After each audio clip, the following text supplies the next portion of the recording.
আমরা তো মাননীয় প্রধানমন্ত্রীর কন্যার পরিচয় জানি, জাইমা রহমান, তাই না? ডক্টর শফিকুর রহমানের সন্তানের পরিচয় কি? জঙ্গি। কি জঙ্গি হিসেবে গ্রেপ্তার হয়েছে না?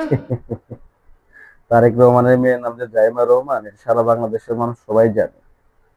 তোর মতো উজবুক আর তোর মতো মূর্খের কাছ থেকে সেটা পরিচয় জানতে হবে না। মনে কর ডক্টর শফিকুর রহমানের ছেলে জঙ্গি, সে গ্রেপ্তার হয়েছে, এটাও সারা বাংলাদেশের মানুষ জানে।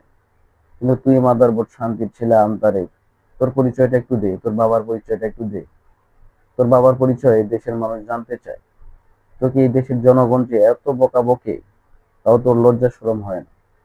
তোর লজ্জা শরম কখনো হবে না, কারণ তোর জন্মেরই তো ঠিক নেই।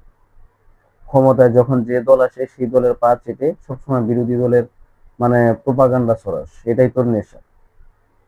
আর তোর মতো ফকিন্নির ছেলেরা কি রাজনীতি করে, এটা কি মানায় যায় তোর সাথে?